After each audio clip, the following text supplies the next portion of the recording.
Presidente, Srs. Deputados, Sr. Ministro, cumprimento em nome do meu grupo parlamentar, também por estar disponível para vir trocar com esta Comissão algumas opiniões sobre as questões da parque escolar.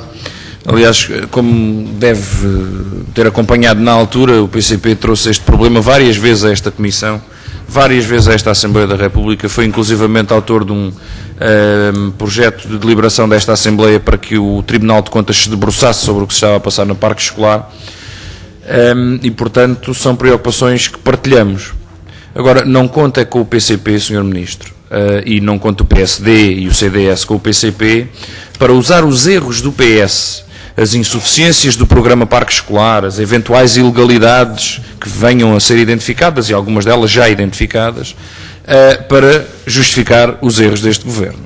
E também não conto com o PCP para alimentar este circo político de troca de galhardetes e de responsabilidades entre PS, PSD e CDS para obliterar ou fazer esquecer ou criar aqui uma manobra de diversão perante as questões essenciais. E o Sr. Ministro começou a sua primeira intervenção, se não estou em erro, ou a sua segunda intervenção hoje, dizendo que estamos todos de acordo na defesa da escola pública.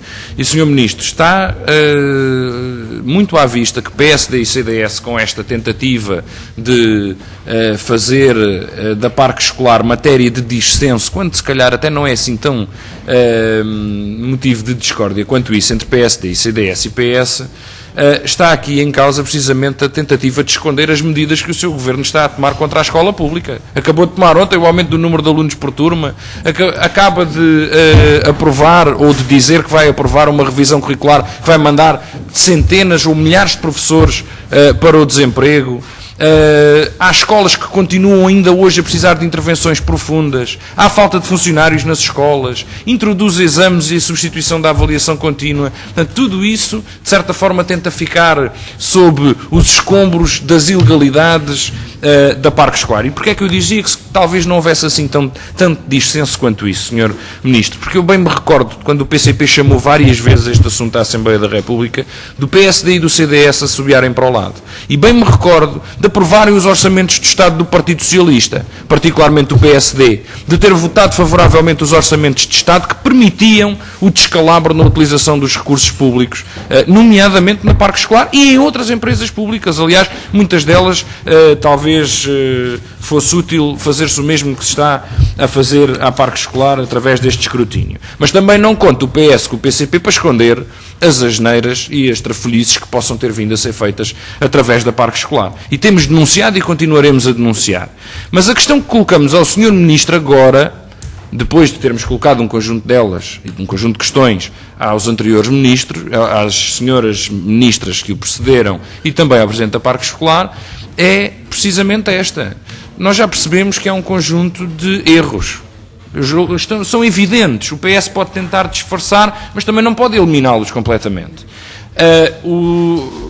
E também já percebemos que houve opacidade na gestão num conjunto de aspectos. Percebemos que pode ter havido mais ajustamento de uma obra às necessidades identificadas e menos ajustamento de outra obra às necessidades identificadas. Há escolas que foram mais bem concretizadas e escolas que foram menos bem concretizadas. Tudo isso hoje está claramente à vista. A questão agora é, Sr. Ministro, o que vai fazer o Governo?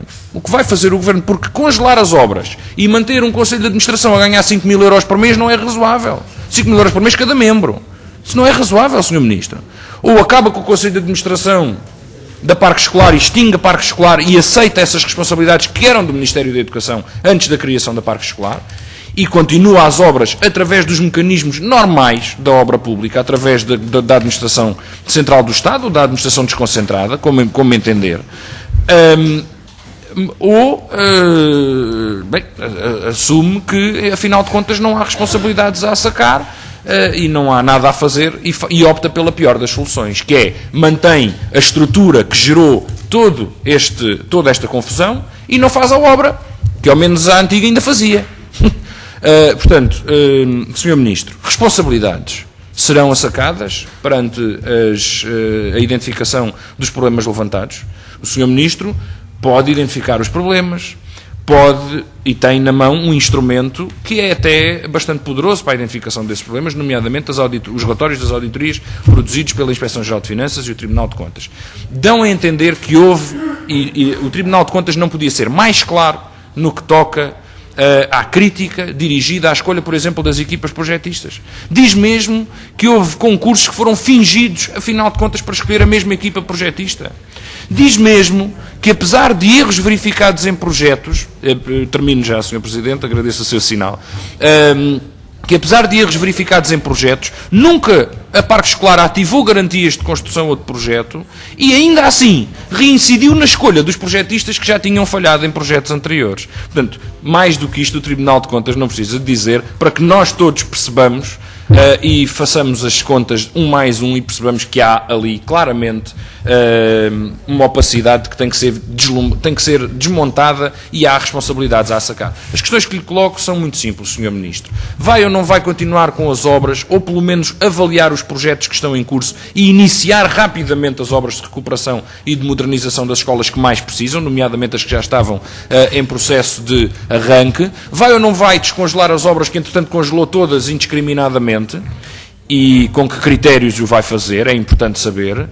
É porque há empresas que estão já com salários em atraso perante os seus trabalhadores, porque o Estado, de um momento para o outro, se furtou às suas responsabilidades só porque o PS já não está no governo, está o PSD. E as escolas não têm nada a ver com isso, as empresas de construção civil não têm nada a ver com isso, e há compromissos que estão assumidos que têm que ser garantidos. E há também um compromisso com os estudantes, que os estudantes portugueses têm todos direito a escolas de igual qualidade. Não pode haver um estudante que tem acesso a uma escola que está profundamente degradada, que é provisória há 35 anos, em que não há equipamentos, e um estudante ao lado que é só atravessar a rua e tem uma escola com todas as condições. E eventualmente, e entre aspas, com algum luxo. Portanto, Sr. Ministro, são algumas das questões. Responsabilidades e futuro. Quais são as responsabilidades que vão ser assacadas? Quais são as consequências também, se forem identificadas as responsabilidades perante a má gestão? E, em diante, o que fará às obras e à Parque Escolar? Sr. Ministro, é óbvio que a sua resposta às perguntas do PCP, uma parte das perguntas, como reconheceu, não nos convence da principal questão, que é o PSD e o CDS continuarem a utilizar esta querela como estas questões essencialmente como uma disputa partidária de tentativa de passar responsabilidades para o outro pelos seus próprios erros. Portanto, este Governo quer congelar o investimento na escola pública e usa as insuficiências, as incapacidades e os erros políticos do Partido Socialista para justificar isso. Se assim não for, Sr. Ministro, aquilo que gostava que me respondesse é precisamente sobre as obras da Parque Escolar, que diz que agora decorrem e as que foram recalendarizadas. Quando é que será público, ou pelo menos quando é que o Parlamento terá conhecimento de toda a planificação dessas obras? Quando é que o Governo estará em condições de assumir às empresas, principalmente às de construção civil, não me refiro a gabinetes de projeto, refiro-me a empresas de construção civil, que já estavam no terreno a realizar a obra e que neste momento já têm salários em atraso? Eu não estou a desculpar as empresas por terem salários em atraso pelo não pagamento do Governo, como é óbvio, mas não ajuda. O que é que o Ministério da Educação e Ciência diz hoje sobre as obras que já estavam em curso e que, alvo de recalendarização ou de uma suspensão temporária, implicam, de facto, uma degradação, quer no funcionamento da escola, quer até nos salários das pessoas que estavam com compromissos, a trabalhar com compromissos assumidos com o Estado? E sobre isso, talvez fosse de ponderar que a recalendarização fosse urgente e bem planificada para garantir que não há danos para o ano letivo nessas escolas, muito embora em alguns casos isso seja já irreparável, e obviamente que não há incumprimento das responsabilidades do Estado perante as empresas que já tenham compromissos assumidos. E gostava de lhe perguntar agora sobre um outro tipo de escolas, e eu julgo que a resposta que o Sr. Ministro deu ao PCP não se referia a essas, posso estar enganado. Sobre as escolas que têm projeto aprovado, discutido com a comunidade escolar, com os órgãos de gestão, com as escolas que aguardavam para este ano o início das obras e que o não viram acontecer, aliás, pelo processo que acabou de nos descrever, para essas escolas aplica-se igualmente uma recalendarização? O PCP apresentou, se não estou em erro, ontem mesmo na Assembleia da República, um projeto de resolução para que se faça uma reavaliação dos projetos não iniciados e uma reavaliação junto também das escolas, mas que se avance com essas obras.